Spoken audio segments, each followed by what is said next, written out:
বহু সমস্যাৰ বাবে বহৌষধ পদিনা। পদিনাৰ উপকাৰী গুণাগুণসমূহ আপোনালোকে জানেনে? নমস্কাৰ। আৰম্ভ কৰিবলৈ লৈছোঁ প্ৰাগ নিউজ ডিজিটেলৰ বিশেষ অনুষ্ঠান লাইফষ্টাইল।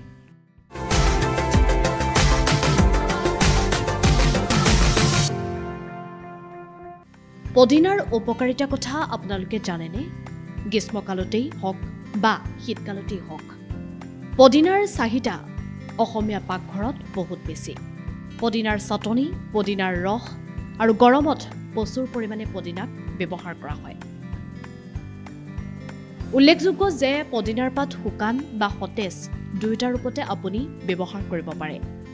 অত্যাধিক পদিনা সেৱন কৰিব কিন্তু নালাগে, নহ'লে ই স্বাস্থ্যৰ পক্ষে ক্ষতিকাৰক বুলি প্ৰমাণিত হ'ব পাৰে।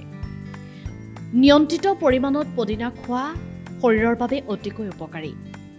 আচলতে পদিনা পাত শৰীৰৰ বাবে যথেষ্ট উপকাৰী।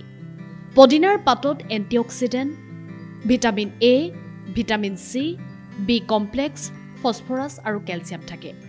লগতে পদিনাৰ পাতত বেক্টেৰিয়া প্ৰতিৰোধী বিশেষ গুণ থাকে। আইৰণ, পটাছিয়াম, মেগনেছিয়ামৰ অন্যতম সমৃদ্ধ উৎস পদিনা।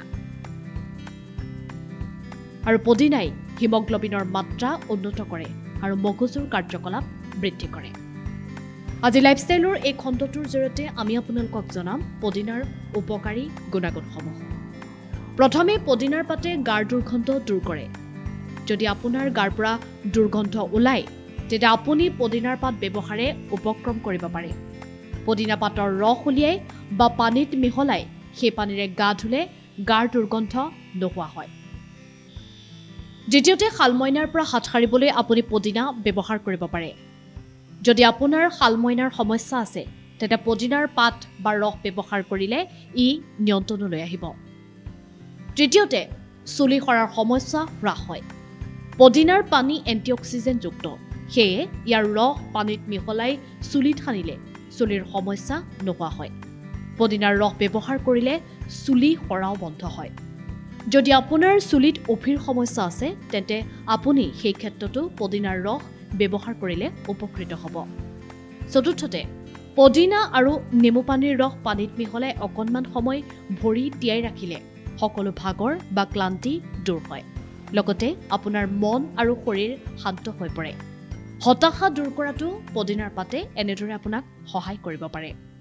পঞ্চমতে মুখৰ উজ্জ্বলতা বঢ়োৱাত পদিনাই সহায় কৰে। মুখমণ্ডলত পদিনাৰ পাত লগালে বা পদিনাৰ পানীৰে মুখ ধুলে ছালৰ উজ্জ্বলতা বৃদ্ধি হয় আৰু আপোনাৰ ছালখন উজ্জ্বল হৈ উঠে।